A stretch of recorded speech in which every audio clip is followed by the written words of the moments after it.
The winner of this year's CPAC straw poll is now.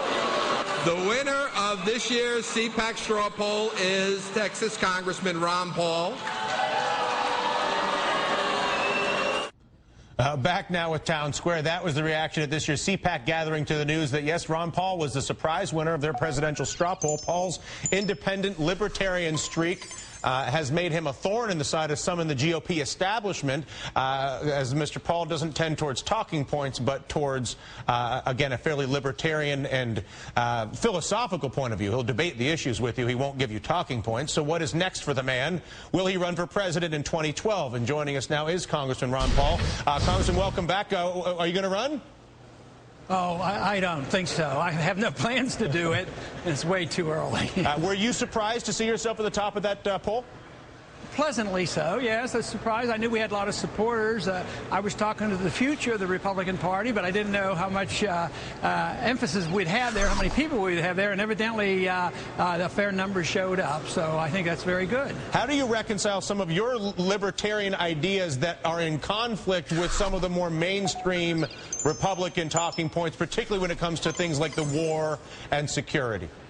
Well, I would suggest that if they want to be a major party and be responsible for the government, they ought to look at these views, because they're, sometimes the word libertarian scares people off. They don't know what that means. So if you call oneself a constitutional conservative, I follow the Constitution. That's my first obligation. And the founders were libertarians, and I don't know why that should turn the, the leadership of the Republican Party off. And they ought to pay attention to what the future is looking for. The young people are looking for a little different type of politics. They want balanced budgets, and they want to not fight all these wars. They want civil liberties. They want sound money. They want us to look into the Fed. All these things are very, very popular, and I think that's what this vote is telling us, and hopefully I can nudge them in that direction. And there shouldn't be any reason that we should turn away from the Constitution.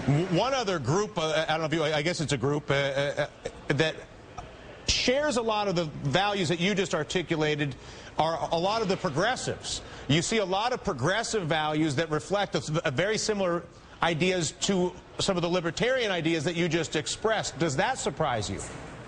Not a whole lot, but I was pleased, and I think that's why labels are rather dangerous. Yeah. In my talk before CPAC, I explained where Republicans used to support these views, and they used to be against the war and for civil liberties, and they were opposed to, say, the Wilsonian program. But the progressives today, who argue for civil liberties and less warmongering, they don't have any place to go. So they are looking at these views, but they disagree with me on the economic policies. But I think we certainly can bring people together. The Constitution actually brings people together, and freedom of choice brings people together when you don't have to try to decide what people should do with their lives and what they believe in and how they should spend the money. So I'm very optimistic about bringing people together, both from the progressive side as well as the constitutional side. And what is your, play political analyst for me for a second, what is your sense of the body politic and its ability to adapt to the changing demands?